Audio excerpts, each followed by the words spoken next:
Assalamualaikum warahmatullahi wabarakatuh. Perkenalkan, nama saya Yusfina Azahra. Di sini saya akan mereview apakah Al-Quran yang sudah saya gunakan dan sering saya gunakan sudah memenuhi mushaf standar Indonesia. Oke, jadi ada 3 jenis mushaf standar Indonesia atau kita sebut MSI ya. Yang pertama ada mushaf Utsmani atau mushaf Bombay. Yang kedua ada mushaf Imla'i atau mushaf Bahriyah. Yang ketiga ada mushaf Braille. Ya, untuk mushaf Utsmani atau mushaf Bombay itu menggunakan rosem Utsmani, mushaf Imla'i menggunakan rosem Imla'i, dan mushaf Braille untuk teman-teman kita yang tidak bisa melihat di luar sana. Apa saja sih aspek yang ditinjau dalam menentukan mushaf standar Indonesia? Ada beberapa aspek. Yang pertama itu ada ayat Al-Quran, yang kedua ada surat dalam Al-Quran, yang ketiga ada pembagian juz dalam Al-Quran, yang keempat ada manzil, yang kelima ada hizib, dan yang keenam ada makro. Sekarang kita kupas. Oke, jadi yang pertama kita bahas dulu adalah surat. Dalam mushaf standar Indonesia ada 114 surat. Mari kita cek apakah di Al-Quran ini terdapat 114 surat. Dan ya, total surat yang ada di mushaf ini adalah 114.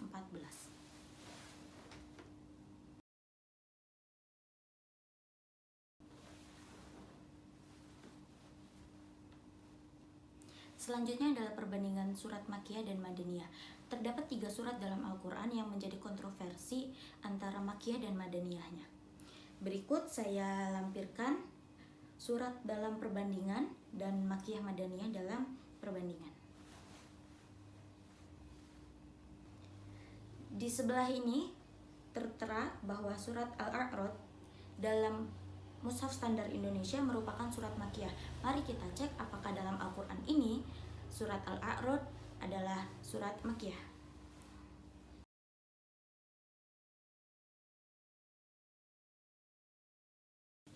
Dan ya, bisa kita lihat di sini surat Al-A'rad, surat ke-13 dalam Al-Quran ini adalah surat Makkiyah, sama seperti mushaf standar Indonesia.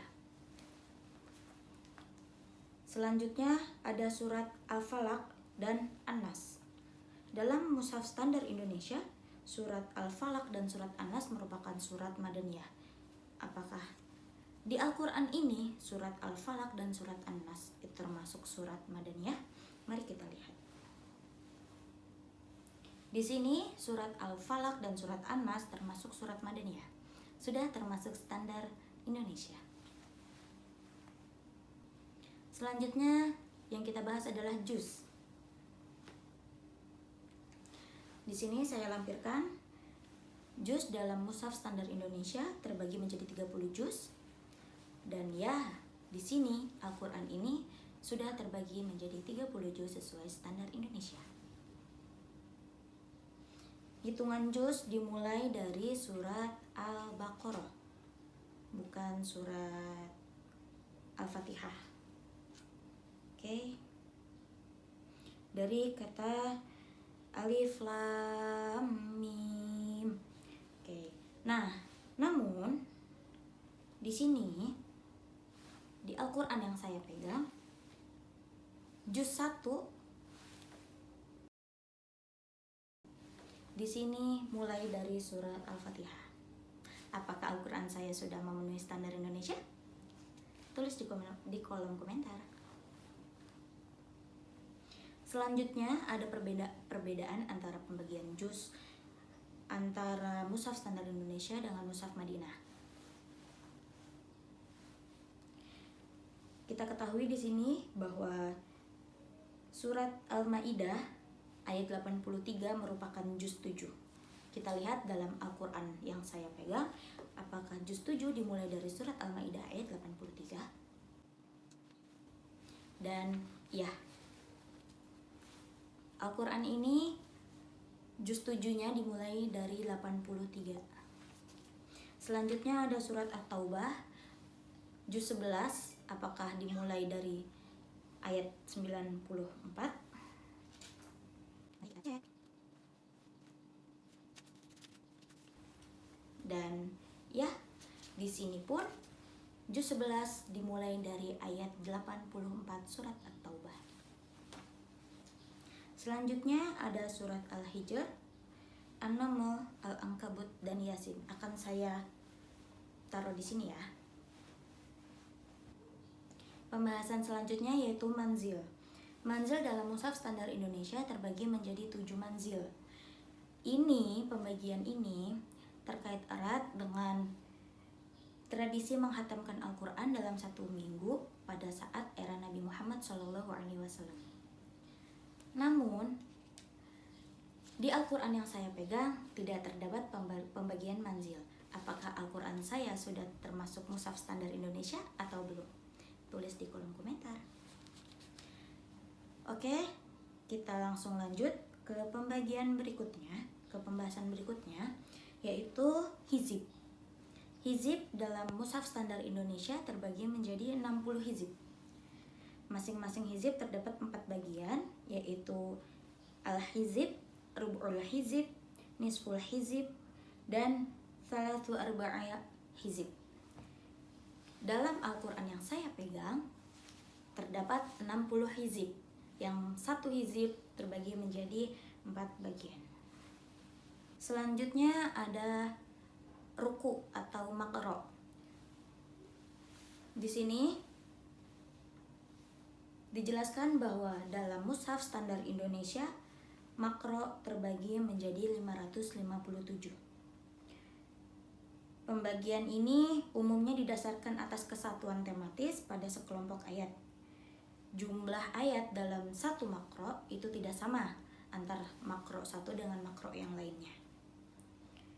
Nah, dalam penjelasan di sebelah sini, dalam mushaf standar Indonesia penulisan simbol ruku dimulai dari akhir surat Al-Baqarah ayat 7 dan bisa dilihat ini contoh penulisan makronya itu ya. Namun di Al-Quran yang saya pegang penulisan makro ditandai dengan huruf ain. Seperti ini ya.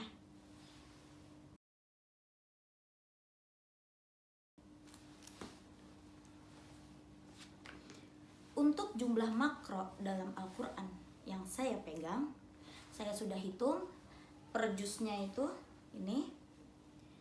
Dalam surat Al-Fatihah itu ada 1 makro, dalam juz 1 ada 16 makro, dan seterusnya. Untuk jumlah keseluruhan makro yang ada dalam Al-Quran ini yaitu 555 makro. Apakah Al-Quran saya memenuhi standar Indonesia? Jawab di kolom komentar. Selanjutnya kita melihat jumlah ayat. Jumlah ayat pada umumnya kita ketahui berjumlah 6.666 ayat. Namun itu hanya digunakan untuk mempermudah dalam menghafal. Sebenarnya jika kita hitung jumlah ayat itu tidak 6.666. Dalam Al-Quran yang saya pegang jumlah ayat itu terdapat 6.236 ayat. Seperti yang telah saya hitung di sini ya.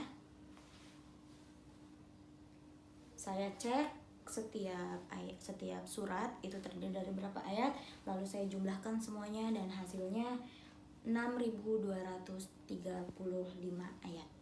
Sama seperti mushaf standar Indonesia.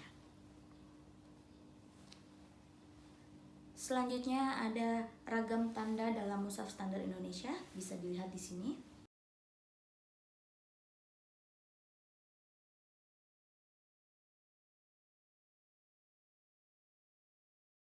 Dalam mushaf standar Indonesia ditandai dengan seperti ini. Dan untuk mushaf standar Indonesia menandakan ayat sajadah, ayat yang wajib membaca tasbih, itu ditandai dengan simbol mimbar atau kita bisa lihat seperti bentuk sajadah ya. Selanjutnya ada rambu dan simbol dalam mushaf standar Indonesia, yaitu huruf ya. Ketika huruf ya dalam mushaf standar Indonesia ditandai dengan titik 2. Namun di dalam mushaf Madinah tanda huruf ya itu hanya ditandai dengan harokat fathah, tidak ada titiknya. Selanjutnya ada dalam surat Al-Fatihah ayat ke-7, suratal ladzina an'amta 'alaihim ghairil maghdubi 'alaihim waladdallin. Di antara 'alaihim dan ghairil maghdubi itu ada tanda begini. Dalam mushaf standar Indonesia, lambang ini menandakan bahwa ayat tersebut memiliki versi qiraat yang lain selain Al-Kufi dan Al-Makkiyah. Begitu saja yang bisa saya dapat sampaikan. Kurang lebihnya saya mohon maaf. Semoga penjelasan ini dapat membantu pengetahuan Anda semua. Assalamualaikum warahmatullahi wabarakatuh.